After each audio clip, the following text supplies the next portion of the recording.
हीच प्रार्थना हीच मुझे मागणी माणसाने माणसाशी माणसा समवागणी हीच मुझी प्रार्थना हीच मुझे मागणी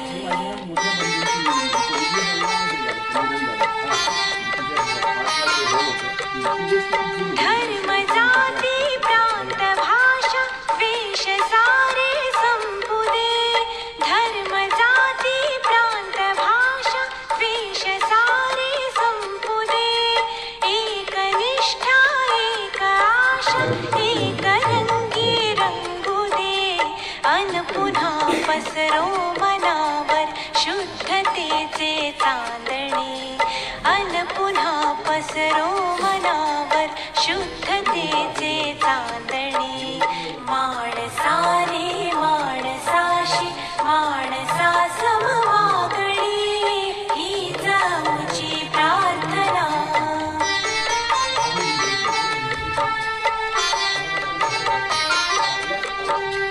भोवताली दाटला अंधार दुःखाचा जरी चाले हे शरीर कोणाची असते चाले हे शरीर कोणाची असते कोण बोलविते हरी वीण कोण बोलविते हरी वीण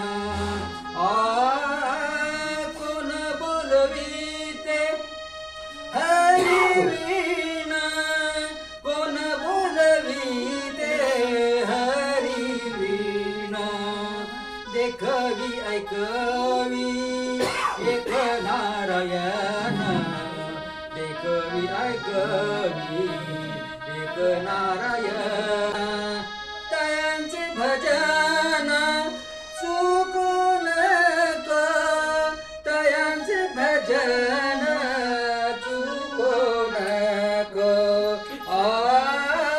तयांचे भजन चुकू नको तयांचे भजन चुकू नको देखवी ऐकवी एक नारायण देखवी ऐकवी एक नारायण देखवी ऐकवी एक नारायण देखवी ऐकवी एक नारायण मानसाची देव चालवी अहंता मानसाची देव चालवी अहंता मानसाची देव चालवी अहंता मानसाची देव चालवी अहंता राहिले मीची एक करता म्हणून ये मीची एक करता म्हणून ये मीची एक करता म्हणून ये मीची एक करता म्हणून ये देखवी ऐकवी एक नारायण देखवी ऐकवी एक नारायण देखवी ऐकवी एक नारायण देखवी ऐकवी एक नारायण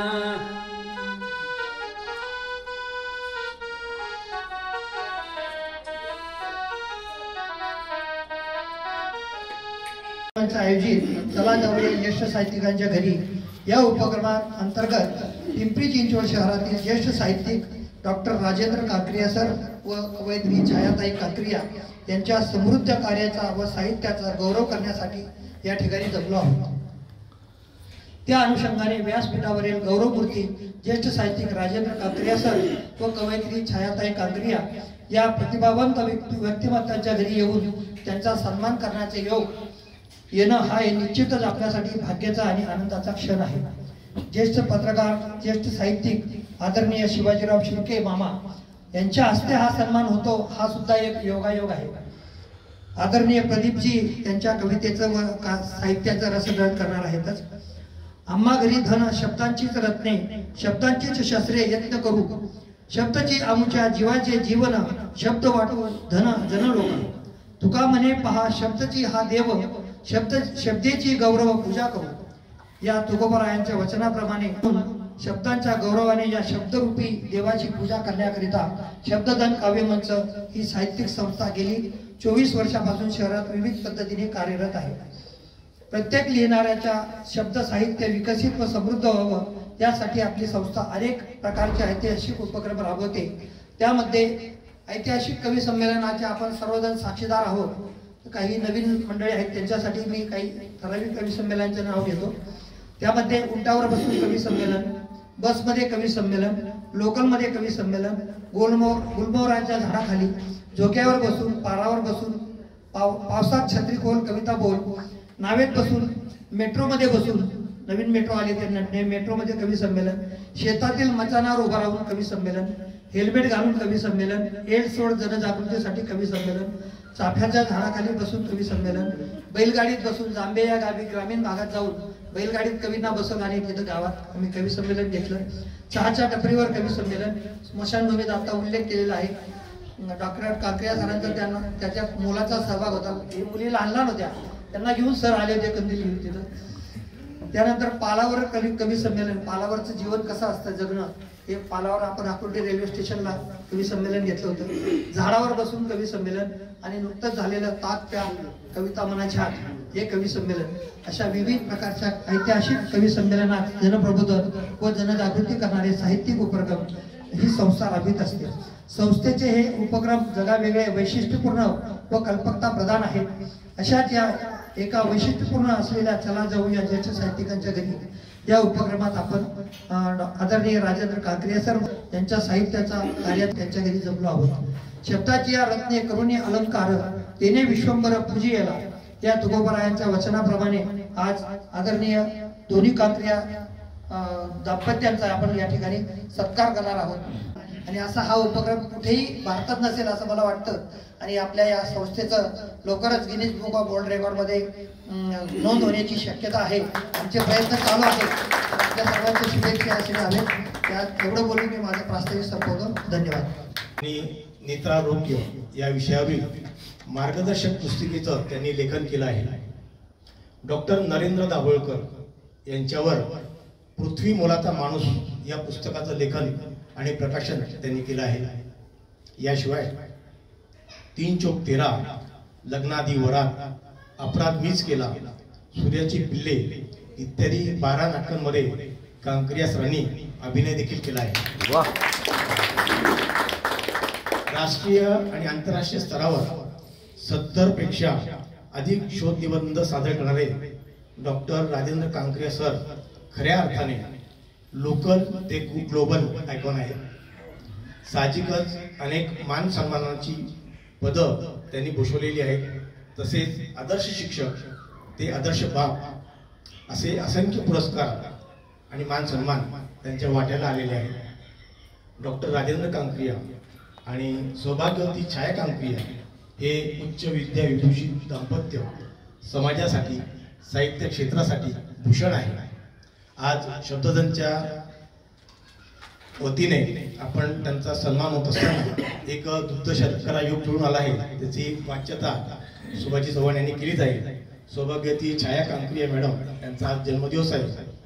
या प्रसंगी काकरिया सरांच्या वतीने मी एक रामानंद शर्मा यांच्या गीताचं आणि त्याला जयदेव यांनी संगीतबद्ध केलं होतं अशा भजनाचे 2 ओळी उद्धृत करू इच्छितो. अर्थात मी जरी या ओळी म्हणत असलो तरी काकरिया सर ते म्हणतायत असं आपण गृहीत धरून चला. ते म्हणतात की जैसे सूरज की गर्मी से जलते हुए तन को मिल जाए तलवार की छाया, जैसे सूरज की गर्मी को जलते हुए तन को मिल जाए तलवार की छाया, ऐसे ही सुख मेरे मन को मिला है, मैं जब से शरण में तेरी आया वो मेरी छाया, वो मेरी छाया.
अन पुन्हा पसरो मनावर शुद्धतेचे चांदणे अन पुन्हा पसरो मनावर शुद्धतेचे चांदणे माणसाने माणसाशी माणसा समवागणे ही जाऊची प्रार्थना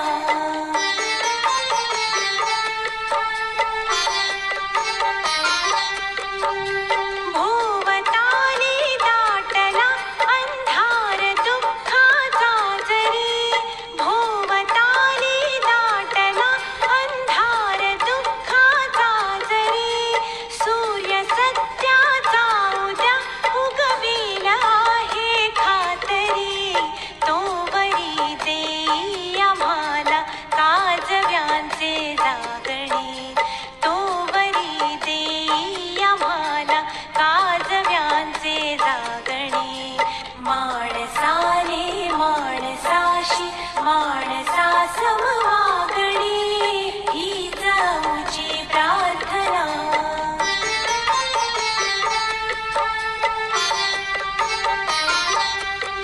लाभले आयुष्य जितके ते जगावे चांगले लाभले आयुष्य जितके ते जगावे चांगले पाऊले चालो पुढे जे थांबले ते संपले घेतला जो श्वास आता तो पुन्हा ना लाभणे घेतला जो श्वास आता तो पुन्हा ना लाभणे माणसाने माणसाशी माणसा समवागणे ही जाऊची प्रार्थना ही जाऊचे मागणे ही जाऊची प्रार्थना ही जाऊचे मागणे माणसाने माणसाशी माणसा समवागणे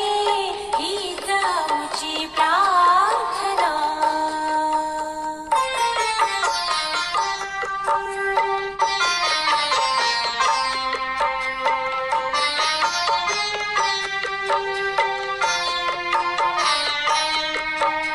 ही जाऊची प्रार्थना ही जाऊचे मागणे ही जाऊची प्रार्थना ही जाऊचे मागणे माणसाने माणसाशी माणसा समवागणे ही जाऊची प्रार्थना ही जाऊचे मागणे ही जाऊची प्रार्थना ही जाऊचे मागणे माणसाने माणसाशी माणसा समवागणे ही जाऊची प्रार्थना ही जाऊचे मागणे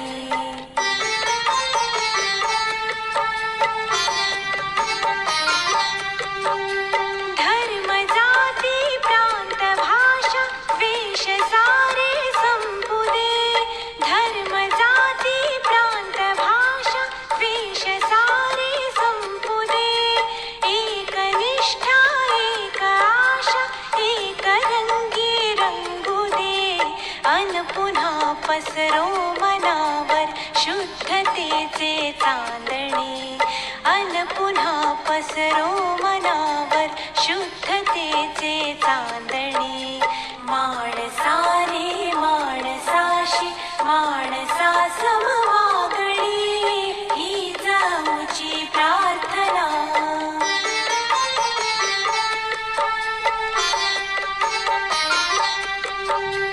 भोवताली दाटला अंधार दुःखाचा जरी भोवताली दाटला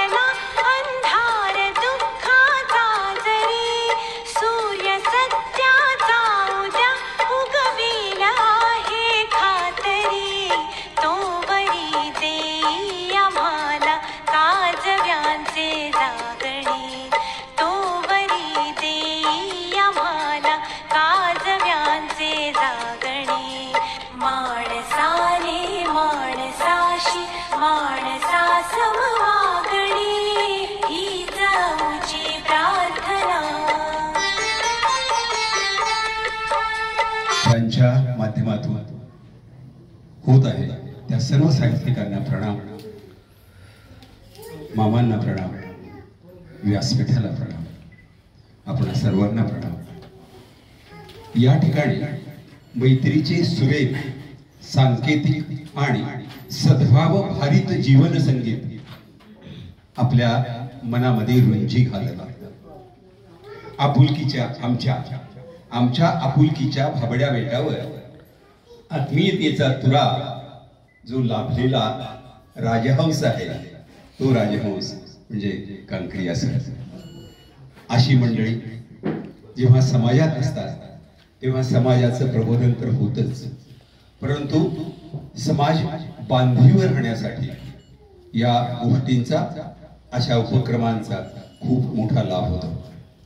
ही मंडळी आहेत म्हणून साहित्याला समृद्धी आहे. कार्यक्रमाचे अध्यक्ष, सत्कार मूर्ती आणि उपस्थित सर्व साहित्यिक, कवी, समाजसेवक आणि कुटुंबीय, आजचा हा कार्यक्रम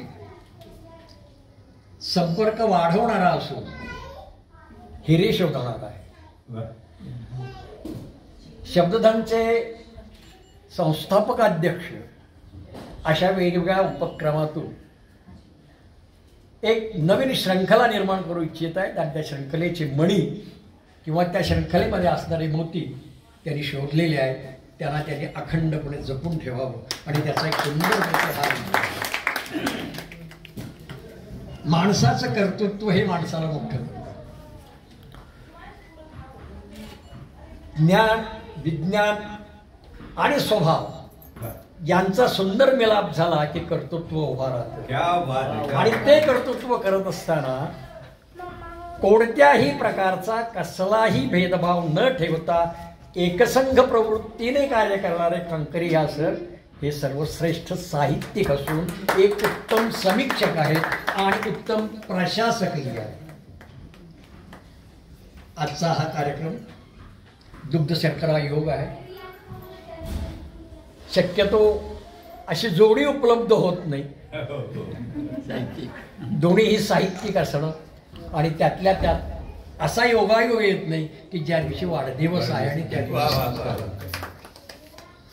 मी शब्दधन कवी मंचाचं या बाबतीत कौतुक करतो की त्यांनी नेमकी वेळ निवडली आणि नेमकेपणे हा अत्यंत रद्य स्वरूपाचा सत्कार केलेला आहे. एवढंच बोलू मी कांकरिया सरांना आणि त्यांच्या मंडळीला दीर्घ आयुर्आरोग्य लाभो अशी विनंती करतो आणि तेच थांबतो. काव्य मंचामुळे आलेला आहे. सर्वात प्रथम आमच्या घरी हा कार्यक्रम झाला होता आणि त्यामुळे सगळे साहित्यिक आमच्या घरी आलेले होते आणि त्यानंतर बाबूजींना जी जास्तीत जास्त प्रेरणा मिळाली आणि उत्साह आला ते पती रामचंद्र हा तर वटवृक्ष. तुम्ही असं म्हणाल की यांना वटवृक्षाची एवढी मोठी माहिती कशी नाही, कारण प्रतिभा कॉलेज चालवणं आणि आपल्यासारख्यांना तो हॉल देणं, प्रत्येकाशी प्रेमाने बोलणं हे फक्त वटवृक्षाच्या सावलीचे. अंधश्रद्धा निर्मूलन, उच्च शिक्षण आणि साहित्य अशा अनेक फांद्या त्यांच्या या वृक्षाला आहेत. पती रामचंद्र हा तर वटवृक्ष आणि या वटवृक्षाची पत्नी छाया. आज शुभदिनी आम्ही आलो पूर्ण परिवाराला शुभेच्छा लाडू या पुस्तकाचा वाढविला मान वाढविला. शेवटचं शांताबाई साहित्यिक, छायाताई पण साहित्यिक. हा पुरस्कार म्हणजे फार मोठा योगायोग, फार मोठा योगायोग, फार मोठा योग. आज कांकरिया सरांचाही आपण सत्कार करणार आहोत. सरांचा वाढदिवस कुठं झाला 17 डिसेंबर. सरांना सारे ओळखतात कारण आमचे बरेचसे कार्यक्रम त्यांच्या प्रतिभा कॉलेजमध्ये होत असतात. त्यांच्याविषयी बोलायचं म्हणजे त्यांच्या ऑफिसमध्ये त्यांच्या टेबलावर त्यांच्या नावाचा बोर्ड आहे, त्यावर त्यांच्या पदव्या लिहिलेल्या आहेत. त्या इतक्या आहेत की तुम्ही एखादा मत वाचू शकत नाहीत, एवढ्या पदव्या आहेत. माझ्या कविता गद्यांच्या संग्रहाला सरांची उत्कृष्ट प्रस्तावना आहे. कांकरिया मॅडमच्या आयुष्यात सगळंच यश आहे. पहिला यश जिस्ताता, दुसरा यश संपत्ती, तिसरा यश स्वरूप आणि पुढील यश सक्रियता, सफलता, सकलता, संकल्प, सख्य, संघ, संघज्ञा, सरलता, संयमी, सगुण, संघटक, सामाजिक कार्यकर्त्या, सच्चाई, सज्जन, सोडवण, सरळ, सतत, उद्योगी, संतती, संतुष्टता, समाधानी, सत्यवादी, सनम्र, सफल, वा वा वा वा वा. शिक्षिका, संयमी, संसारी, सहकारी, शाकाहारी, सगळे सहेली, सुग्रण, उत्कृष्ट सुग्रण, सांस्कृतिक, सुधारणावादी, स्नेहांकित, याशिवाय आणखी बरेचसे यश त्यांच्याकडे आहे. आजचे सत्कार मूर्ती कांकरिया सर आणि छान. खरं जर सांगायला गेलं तर आज आपण ज्यांचा सत्कार केला तशी जोडपं आहे. इंदिरा संतांच्या ह्या ओळी आहेत, थोड्या मोडक्या डोक्या, एवढ्या मला पूर्ण लक्षात नाही, पण ज्याचा सहवास हवाहवासा वाटतो, ज्याच्यामुळं आपलं दुःख कमी होऊन सुख वाढतं, ज्याच्यासोबत संगीत, चित्रकला, साहित्य या कलांचा आनंद घेताना मन ही आनंदानं भरून येतो. अशा कार्यक्रमाचा आनंद वाघमारेंमुळे मिळाला. काल त्यांचा फोन आला की असा असा कार्यक्रम आहे आणि आपल्याच घरचा आहे. कांकरिया सर म्हणजे अंधश्रद्धा निर्मूलन समितीचे कार्यकर्ते पहिल्यापासून असल्यामुळं आणि पिंपरी चिंचवड शाखा 30 वर्षापूर्वी त्यांनीच पुढाकार घेऊन स्थापन केली आणि त्यांनी ती शाखा स्थापन केल्यामुळं आज आम्ही पण इथं आहे. एवढे वर्ष आम्ही अंधश्रद्धा निर्मूलन समितीचं काम करतो, पण आम्हाला त्यांच्या छायाताईंचा वाढदिवस माहिती नव्हता, आता इथं आल्यावरच कळला. त्यामुळे तो पण आनंद आम्हाला मिळाला. त्यामुळे दोघांनाही पिंपरी चिंचवड शाखेतर्फे शुभेच्छा. छायाताईंना वाढदिवसाच्या शुभेच्छा. अशीच त्यांची भरभराट हो, त्यांना असेच. कांकरी भाऊंची माझी ओळख 30 वर्षापूर्वीची. 30 वर्षापूर्वीचा आमचा परिचय. मी पाकले भाऊंचा हे होता, त्यांनी पुस्तक लिहिलं होते कशावर, वास्तुशांतीवर त्यांनी जे पुस्तक लिहिलं होतं त्याचं प्रकाशन होतं. मी त्या प्रकाशनाला माझी मुलगी आणि त्यांची भाऊजे दोघी इलायसेमध्ये असल्यामुळे त्यांनी मला सांगितलं तुला आवडतो म्हणे हा कार्यक्रम, तर तू जातेस का? तर ती आकुर्डे गावात होता का, तर म्हटलं ठीक आहे. तेव्हा मी गेल्यानंतर मला समजलं की आपल्या इथं चिंचवड गावामध्ये शाखा सुरू झाली आणि तुमच्या ऑफिसमध्ये शाखा सुरू झाली आणि आम्ही दोघंही पती पत्नी तिथं येत होतो शाखेमध्ये त्या. तर ते आपल्या तरी ऐकायला उत्सुक आहोत असे आजचे सत्कार मूर्ती आदरणीय डॉक्टर राजेंद्र कांकरिया सर यांना विनंती करतो की आपल्या या वृद्ध सोहळ्याप्रसंगी आपल्या भावना व्यक्त कराव्यात. आज आपण मला त्यातलाच एक सामान्य साहित्यिक म्हणून जो सत्कार केला, त्याचबरोबर ती पण काही कविता करत असते, लिहित असते नेहमीप्रमाणे, तिचाही सत्कार केला आणि वाढदिवसाच्या शुभेच्छा दिल्या, त्याबद्दल मी आपणा सर्वांचा ऋणी आहे. पण हे ऋण मानत असताना मला त्यांनी खूप दिवसापूर्वी असं सांगितलं होतं की सुरेश कंक यांना मला एक काही 2000 रुपये द्यायचे आहेत. तर मी म्हटलं ते कॉलेज आले की देऊन टाकेल. खूप दिवस माझ्याकडे चेक होता, ते त्या दिवशी आले त्या दिवशी नेमका नव्हता, म्हणून मला तो देता नाही आला. आज मी तो चेक मी त्यांना देऊन टाकेन. मी आणलाय बरोबर सुरेश कंक यांना वैयक्तिकरित्या ते 2000 रुपये त्यांना द्यायचे. आणि मी असा विचार केला, पण मी मग असा आणखी विचार केला की शब्दधन एवढ्या दिवसापासून एवढे विविध अनेक उपक्रम राबवत आहे, मग हे सगळे लोक स्वतःच्याच खिशाला चाट देत असतील आणि अंधश्रद्धा निर्मूलन समिती तर ते आम्हाला करावंच लागेल. आम्ही आतापर्यंत ते करतही आलेलो आहोत. आणि मी अंधश्रद्धा निर्मूलन समितीच्या दरवर्षी 2 कार्य करताना आम्ही एक ट्रस्ट छोटासा स्थापन केला. आता 6 भाऊ 5 बहिणी, आणि जेव्हा आई वारली तेव्हा मग तिचे काही दागिने होते सोन्याचे. मग याचं करायचं काय, आम्हाला आपण वाटून घेतलं 200-200 रुपये पण नाही येणार, कशाला वाटून घ्यायचे ते सगळे. आपण हे सगळे दागिने मोडूया, त्याचे जे पैसे येतील त्याचे एक ट्रस्ट स्थापन करूया आणि सोनद सेवा प्रबोधिनी, सोनं म्हणजे सोनाबाई आईचं नाव, द म्हणजे दगडूला, असं सोनद सेवा प्रबोधिनी अशी एक ट्रस्ट स्थापन केली. त्याच्यात ते सगळे पैसे टाकले आणि किमान दररोज 1 रुपया आपण त्याच्यात टाकत राहू. देतात सगळे लोक, पैसे देतात, भाऊ देतात, बहिणी देतात आणि इतर काही आम्ही जे उपक्रम सुरू केले त्याच्यातनं काही पैसे मिळतात. आणि त्याच्यातनं दरवर्षी मग 2 पुरस्कार अंधश्रद्धा निर्मूलन, आता त्याला डॉक्टर नरेंद्र दाभोळकर असं नाव दिलेलं आहे, काम केलं.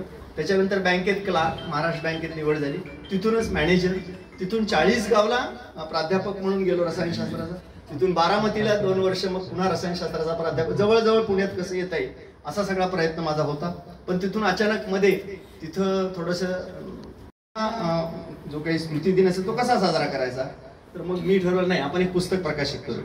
त्यांचं नाव, माझ्या बहिणीचं नाव प्रेमलता आणि त्यांचं नाव मुकंदास दुगड असं होतं. मग मी म्हटलं मूक प्रेम नावाचा एक आपण प्रेमसंग्रह प्रकाशित करू. आणि मग वर्तमानपत्रामध्ये प्रातिनिधिक काव्य संग्रह म्हणून एक छोटी आपलं निवेदन पूर्वी छापायचे वर्तमानपत्र मोफत, आणि 30 एक कवींचा मूक प्रेम नावाचा पहिला मी. आणि मग पुढे असा लिहित राहिलो. जैन साथी नावाचं एक, म्हणजे माझा छोटा भाऊ तो नंतर पत्रकार झाला, पण त्यांनी जैन साथी नावाचं एक मासिक सुरू केलं, त्याच्यात मी नियमित लिहू लागलो एक लेख. त्याचप्रमाणे बीड जिल्ह्याचा झुंजार नेता, औरंगाबादचा अजंठा आणि मराठवाडा, जसं जसं मी पुढे कॉलेजमध्ये शिकायला गेलो तसं तसं माझं वर्तमानपत्रातलं लिखाण आणि पत्रकारिता चालू राहील. मी या सगळ्या वर्तमानपत्रासाठी वार्ताहर म्हणून काम करायचो, आणि हे सारखं लिखाण चालू राहिल्यामुळे एक सवय लागून गेली लिहायची. आणि मग कॉलेजला आल्यानंतर मग कविता, माहिती आता कॉलेजच्या लाईफमध्ये तर कविता नाही केली तर मग काय अर्थच नसतं त्या कॉलेजच्या लाईफ. आणि मग त्या कविता करणं, कथा लिहिणं, आणि पुढे बँकेत मी मॅनेजर झाल्यानंतर मला जरा वेळ मिळायला लागला. ग्रामीण भागामध्ये मी बँकेत मॅनेजर होतो, महाराष्ट्र बँकेचे स्पॉन्सर बँक महाराष्ट्र ग्रामीण बँक आता जिचं नाव आहे तिथे. आणि मग मला संध्याकाळी वेळ मिळाला, मी याच्या खूप कथा लिहून झाल्या संध्याकाळी. आणि मग मी पुढे त्याचं ट्रायल बॅलन्स हे पुस्तक तिथून आम्ही सुरू केलं. पण मी त्या काळातही अनेक ठिकाणी जाऊन अगदी भगवे कपडे अंगावर घालून अवलिया बाबा या नावानं मी अनेक ठिकाणी चमत्कार करायचो. आणि जे लोक आज अनेक अंधश्रद्धा मिशनचे कार्यकर्ते नाही करत ते चमत्कार मी तेव्हा करायचो. म्हणजे काच खाऊन दाखवणं, विस्तावरनं चालून दाखवणं, अंगावरनं अग्नी फिरवणं, डोक्यावर चहा गरम करणं, असे सगळे चमत्कार मी त्या काळी जवळ 30-40 चमत्कार मी करायचो. आणि अजूनही काही लोक करतात, नाही असं नाही, परंतु हे सगळं का करत होतो आम्ही, तर ते एक प्रबोधन. आणि सगळ्यात अवघड गोष्ट जगामध्ये कुठली असेल तर प्रबोधन. कारण काय, आपण स्वतःला विवेकी समजतो तर मग आपल्याला त्याच्यावर लादता येत नाही, त्याच्यावर काही लादता येत नाही, कारण तुम्ही लादलं की मग ते विवेक नाही होत. त्याचं मन बदलून बदलून जर ते शक्य झालं ते केलं तर मग तो विवेक ठरतो. खरं त्याला विवेक म्हणतात. म्हणजे सोपी व्याख्या, विवेक म्हणजे विचार वेगळा करणे, सोपा शब्द आहे. विवेक विचार वेगळा करणे या अर्थानं विवेक जर आपण घेतला आणि आपण जर विचार केला तर आपल्या आयुष्यातले प्रश्न सुद्धा तसेच सुटू शकतात. कुणाला हात दाखवून आपला प्रश्न सुटत, हात दाखवणे लक्ष नाही असं आपण मी मानतो. कारण याच्यावर ज्या रेषा, कोणी धनरेषा, कोणी अशी रेषा तशी रेषा, एक पुस्तक प्रकाशित कराल तर ते डॉलरच्या भावामध्ये जेवण द्यायचं म्हणजे खूपच कठीण होतं त्यावेळेस. पण ते आम्ही करायचं ठरवलं होतं आणि मुलीनं ती खर्च करणार होती, त्याच्यामुळे म्हटलं ठीक आहे आपल्याला काय हरकत नाही का. आणि अनेकांचं सहकार्य तिथे मिळालं. ते सगळं केल्यानंतर काहीतरी सातत्यानं लिहित राहिलं पाहिजे असं वाटायचं. खरं तर लग्न झाल्यानंतर ते मागं पडलं थोडंसं. त्याला कारणही जबाबदारी वाढली. कॉलेजमध्ये मग केमिस्ट्री विषय असल्यामुळे संशोधन सुरू झालं आणि या सगळ्या गोष्टीमध्ये थोडं लेखन मागं पडलं. पण मला खात्री आहे येत्या वर्षभरामध्ये माझी 3 पुस्तकं नक्कीच प्रकाशित होतील. मी लिहायला घेतलेली आहे बऱ्यापैकी. त्यातलं एक पुस्तक आहे ते खूपच स्फोटक आहे. कोण ते प्रकाशित करेल मला जरा शंका आहे. शिक्षकी पेशाचा पंचनामा या नावाने ते पुस्तक येत आहे. दुसरं पुस्तक जे येणार आहे ते मी अनेक पत्र वर्तमानपत्राला गेल्या 40 वर्षामध्ये लिहिली. जवळजवळ त्याची संख्या 300-400च्या आसपास असेल. त्यातली खूप प्रकाशित झाली, खूप नाही झाली. आणि जी प्रकाशित व्हावी तसं वाटलं पण आपल्या नावावर होऊन तशा अनेक टोपण नावाने मी पत्र लिहिले. ते माझ्या घरात सुद्धा कोणाला माहिती नाही माझं टोपण नाव मी काय लिहितो. प्रत्येक वेळी मी वेगवेगळं लिहितो. आणि अशा 7-8 नावांनी लिहिलेली काही पत्र जी वर्तमानपत्रामध्ये प्रकाशित होणं त्या काळामध्ये गरजेचं होतं असं वाटलं म्हणून ती लिहिलेली आहे. तर त्याचं एक वाचकांच्या आता टायटल काय द्यायचा जो ठरवायचंय ते एक पुस्तक प्रकाशित होईल. आणि जिथं छायाने आता उल्लेख केला माझ्या पत्नीने किंवा मी अनेक पत्र लिहिली. जेव्हा माझं लग्न जमलं तेव्हापासून लग्न होईपर्यंत झालेलं आहे. आणि थोडंसं मर्यादित बोलणे गरजेचं आहे असं मला वाटतं. एक 15-20 मिनिटं बोलेन असं सांगून आपल्या मनाची तयारी करतो.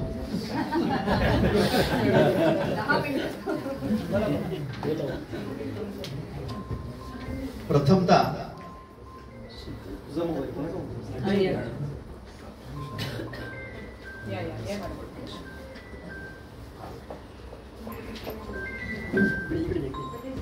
मॅडम गडबडीत शुभेच्छा द्यायचं राहून जायचं म्हणून वाढदिवसाच्या छायाला शुभेच्छा देतो. आणि या वाढदिवसाच्या शुभेच्छा इथून पुढे देण्याचं योग मला वारंवार येऊ अशी अपेक्षा व्यक्त करतो. तुम्हाला माझा स्वार्थ लक्षात आला असेल.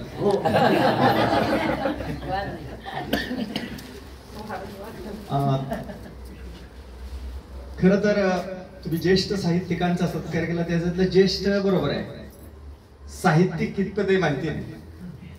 परंतु आता असं कणी ठरवलंच आहे, स्मशानातली परतफेड करायचीच आहे. तर त्यांनी मग निवडलं आणि मला फोन आला त्यांचा काहीतरी, मला वाटतं त्या दिवशी काहीतरी सोमवार होणार असेल, आणि मला म्हणलं सर एक तारीख सांगा आणि रविवार असेल तर जास्त बरं आहे. मला एकदम डोक्यात कल्पना आहे रविवार म्हणजे 21 तारीख एकदम योग्य. तर ते मला म्हणले कुठली तारीख पाहिजे, ते म्हणले 7, 14, 21, 28 कुठली द्या. मी म्हणलं मग तुम्ही 21 घे. ते म्हणले काय 21 नाही, म्हणजे तुम्ही घ्या तसे, आता नंतर बघू बाकीचं काय. आणि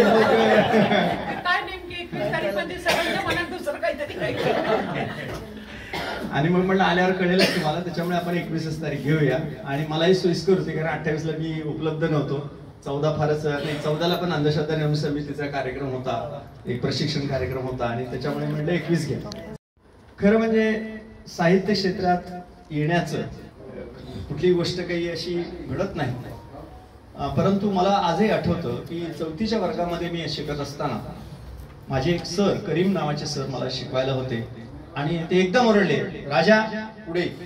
मला ते गावामध्ये लोक राजेंद्र तर कोणी कधीच म्हणणार नाही, राजाच म्हणायचे. आणि भाऊ माझा छोटा नरेंद्र, त्याला नऱ्या म्हणायचे. आता राजा शोभून दिसतं पण नऱ्या काही शोभून नाही दिसायला, पण आता नाईलाज असतं, त्याला काय करणार ना. आणि मग त्यांनी मला एकदम पुढे आलं, मी खूप घाबरलो, मला आपलं काहीतरी चुकलं, दरदरीत घाम फुटला होता मला. आणि मी पुढे आलो, घाबरतच पुढे आलो. हे पेपर माझ्या हातामध्ये लोकसत्तेचं एक पान दिलं. त्यावेळेस किशोर कुंज नावाचं लोकसत्तेमध्ये सदर यायचं. ही गोष्ट आहे 1964 सालची, 4थीच्या वर्गात असताना. आणि ते आजही मला नक्की आठवलं. आणि ते असं पान दिलं आणि मला म्हणले वाच. बघतो तर त्याच्यामध्ये माझ्या कवितेला पारितोषिक मिळालं. आणि सरांनी ते शोधून आणलं वर्तमानपत्र. रविवारच्या किशोर कुंज येत आणि सोमवारचा दिवस होता, आणि त्याच्यातला माझा गाव हा विषय होता कवितेचा. बालकवींसाठी काव्य स्पर्धा होती, आणि त्याला पारितोषिक आता कुठलं मिळालं काही आठवत नाही, पहिलं मिळालं का तिसरं मिळालं, पण मिळालं. आणि पाठवता माझा गाव सुंदर त्याचं नाव वगैरे वगैरे असं, ते नदी वाहते मांजर असं काहीतरी केलं असेल त्यावेळेस. तला तर लप जोडायचं काम, आणि त्या कवितेला बक्षीस मिळालं. आणि तेव्हापासून असं वाटलं की लिहायला पाहिजे. पण तेव्हा काय कळतच नव्हतं लिहायला पाहिजे म्हणजे काय करायला पाहिजे. पण अशा काही लहान मुलांच्या कविता मी करायचो त्यावेळेस. एका वर्तमानपत्रामध्ये उत्तरवान नावाची माझी छोट्या मुलांसाठीची कथा, की ज्याच्यात पुरेपूर अंधश्रद्धा भरलेल्या होत्या, ती छापून आली होती. तिथून पुढे जसं मी मोठा होऊ लागलो आणि आमच्या घरात लग्न सुरू झाले. आता मी आपल्याला नेहमी सांगतो, आमचं घर म्हणजे पाटोदा बीड जिल्ह्यातलं पाटोदा गाव, आणि एक क्रिकेट टीम, 6 भाऊ आणि 5 बहीण, आणि आई वडील 2 अंपायर, असं ते घर होतं सगळं. आणि मग त्याच्यात लग्न सुरूच होणार, एकेकाची सुरू झाली. आणि आईला असं नेहमी वाटायचं की मला कविता करता येते, माहित होतं त्या कवितेवरून की तू काहीतरी गाणं तयार कर. माझा एक मित्र आहे, म्हणजे मित्र म्हणजे पाटोद्याचाच भाऊच आहे, चुलत भाऊ, ऍडव्होकेट अनिल कांकरिया. त्यांनी हे ठिकाण दाखवलं आणि आमचं लग्न जुळलं. लग्न जेव्हा जमलं तेव्हा मी बँकेत मॅनेजर होतो. लग्न झालं त्याच्यानंतर मी शिक्षक झालो. म्हणजे आधी मॅनेजर होतो, विचार करत होतो की यांना बँकेत आणावं का आपण तिकडे शिक्षक जावं. आणि मला कसं ते म्हणजे ही मला एक वाक्य हिने लिहिलं, मला आजही आठवतं, वेगवेगळ्या रंगमंचावर फिरत्या रंगमंचावर फिरणारा राजकुमार असं नाव मला दिलं होतं. आणि म्हणलं आपण हे खरं करून दाखवलं पाहिजे.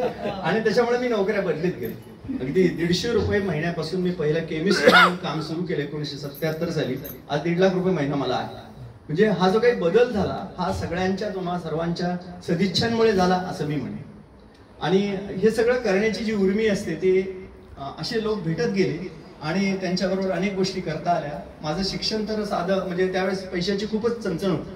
घरी किराणा दुकान होतं, कापड दुकान होतं, सगळं होतं. पण वडील अचानक वारले आणि म्हणजे वडिलांना जाऊन आता जवळजवळ 45 वर्ष झाली असते, म्हणजे 45 नाही 48 वर्ष झाली. 1975 साली वडील वारले. BScच्या 3ऱ्या वर्षाला मी त्या वर्षी होतो. आणि मग जे काही लिहिलं गेलं ते खूप बदललं गेलं, नाही असं नाही. आता एवढ्या काळानंतर ते बदललं गेलं नसेल असं नाही, परंतु 3 गोष्टी आपल्या सगळ्या सामान्य माणसाने, मी तर भारतातल्याच नाही जगातल्या सुद्धा मी म्हणू शकेल की राम, कृष्ण आणि शिव हे आदर्श मानले गेलेले. आणि यांच्यापासून अनेक आदर्श शिकण्यासारखे आहेत, नाही तसं नाही. राम हा मर्यादा पुरुषोत्तम होता असं का म्हटलं जातं की त्यांनी सीतेचा सुद्धा त्याग केला. मला जर राज्य करायचं असेल तर मग सीतेवर जर लोक संशय घेत असतील तर मला तिचा सुद्धा त्याग केला पाहिजे.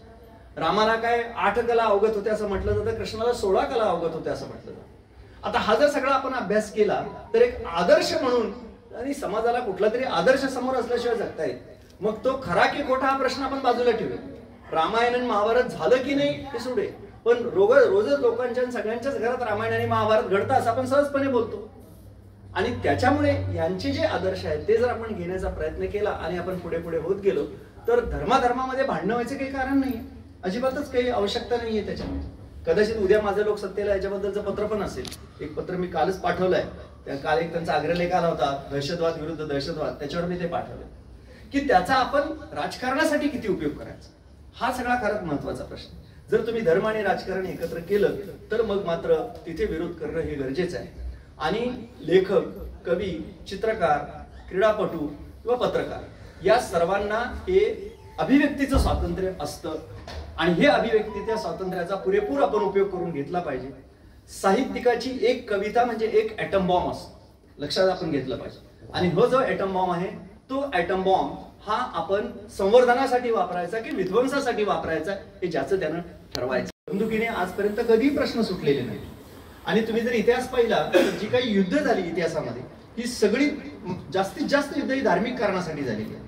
आणि जो धर्म रक्तरंजित व्हा असं कधीही शिकवत नाही, एकमेकाच्या अंगावर तलवारी मारा असं कधीही शिकवत नाही. तो धर्म कारण नसताना बदनाम. आणि तो धर्म बदनाम कोण करतं तर या धर्मामध्ये शिरलेले दलाल त्या धर्माला बदनाम करतात. आणि हे दलाल आपलं कार्य साधण्यासाठी धर्माला वापरतात. मग तो धर्म हिंदू असो, मुस्लिम असो, जैन असो, कुठलाही असो, ख्रिश्चन असो किंवा आणखी शीख असो, कुठलाही असो. आणि हा वापर सामान्य जणांच्या लवकर लक्षात येतो आणि त्यामुळे त्याच्यात आपण घुरफटत जातो त्या धर्माच्या नावाखाली.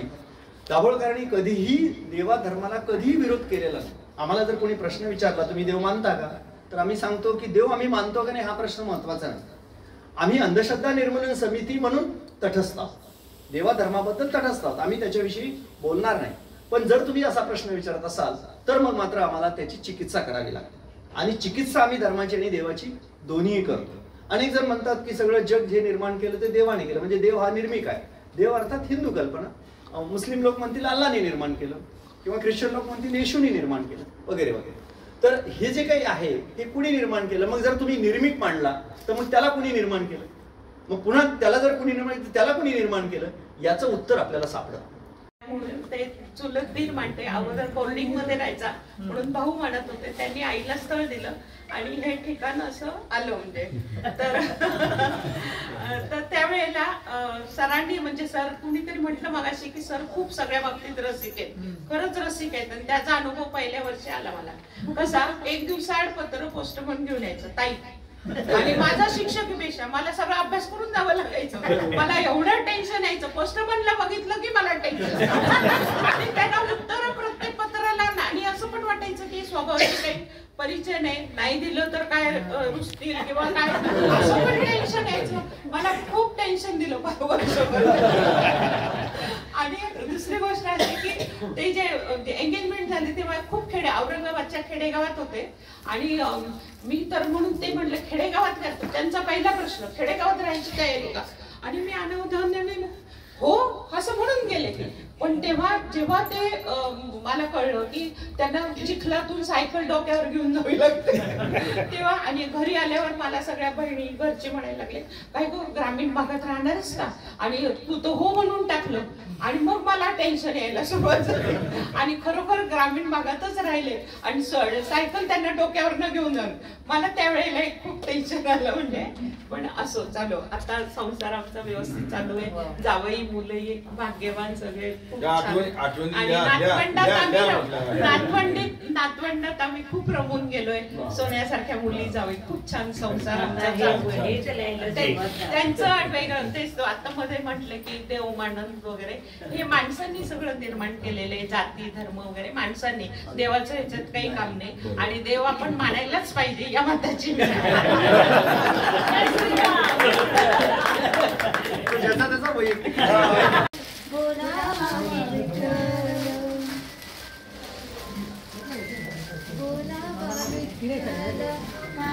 येणे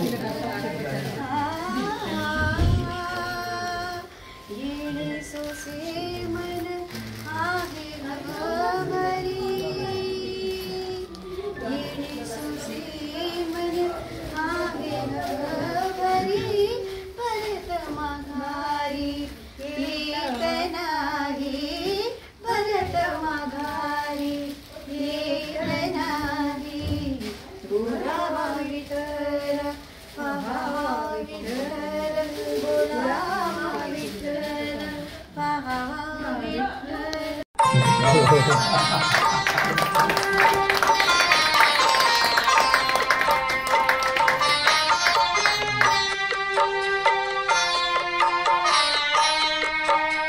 हीच आमची प्रार्थना. आदरणीय शिर्के मामा यांना अध्यक्षीय मनोगत व्यक्त करण्याची विनंती करतो. दिलासा व शब्ददान काव्यमंच या संस्थाच्या वतीने चला जाऊ ज्येष्ठांच्या घरी या उपक्रमानिमित्त ज्येष्ठांचे सन्मानाचा आयोजन करणारे सुरेश कंक हे असे आगळं वेगळं व्यक्तिमत्व आहे जगावेगळं की ते असा उपक्रम घेतात. फार स्तुत्य उपक्रम आहे. त्या अंतर्गत आज ज्येष्ठ कांक्रिया सर आणि त्यांच्या पत्नी छाया कांक्रिया यांचा वाढदिवस आहे. वाढदिवसानिमित्तही आज हा कार्यक्रम होत आहे. या निमित्तानं मी 2 शब्द बोलणार आहे की आपली भारतीय संस्कृती ही कृतज्ञता व्यक्त करणारी संस्कृती आहे. आपल्याला जे ज्ञान देतात ते ज्ञान देऊन संस्कार घडविणारे आपले प्रथम आई, वडील, गुरुजन आणि समाज असे लोक असतात. या सर्वांचं स्थान मोठं आहे. या सर्वांचा आपण उल्लेख करायचा झाला तर मातृदेव भव, पितृदेव भव, आचार्य देव भव आणि गुरुचे वर्णन करताना गुरुर ब्रह्मा गुरुर विष्णू गुरुदेव महेश्वरा गुरु साक्षात परब्रह्म तस्मै श्री गुरवे नमः असं आपण म्हटलं जातं. थोडक्यात गुरुचं वर्णन करताना मी हे तर वाक्य ह्याच्यात वर्णन केलेलं आहे. तर गुरु या शब्दाचा अर्थ आपण पाहिला तर फार मोठा आहे. तो असा की अज्ञानाचा अंधकार दूर करून दिव्य ज्ञान संस्काराचा प्रकाश दाखवितात, अचूक मार्गदर्शन करतात त्यांना गुरु असे आपण म्हणतो. अशा प्रमाणे गुरु समान असणारे शिक्षणानं ज्ञान मिळते आणि ज्ञानामुळं आणि शिकल्यामुळं माणूस विचार करू लागतो. चांगल्या विचारातून माणूस स्वतःची परिस्थिती बदलू शकतो आणि शिक्षणामुळे माणसाअंगी असणारे अविचार नाहीसे होतात. उत्तुंग व्यक्तिमत्व असलेले मनुष्यत्व हे आपल्याला प्राप्त होते. अशा समृद्ध विचाराच्या खाणीत निर्माण झालेले डॉक्टर राजेंद्र कांक्रिया हे एक कोहिनूर येत आहेत असं मला वाटते. किती पैलू पाडा हे आपले चिंचवडचं आपण वर्णन केलं तर गणेश भक्त मोरया गोसावी यांच्या शुभ आशीर्वाद आणि त्यांना हे 2024 वर्ष दीर्घायू आणि शुभदायी त्यांना हिमालयाच्या शिखरासारखे यश प्राप्त होऊ अशी मी सदिच्छा आणि शुभेच्छा व्यक्त करून मी 2 शब्द हीच आमचे मागणी, हीच आमची प्रार्थना, हीच आमचे मागणी. माणसाने माणसाशी माणसा सम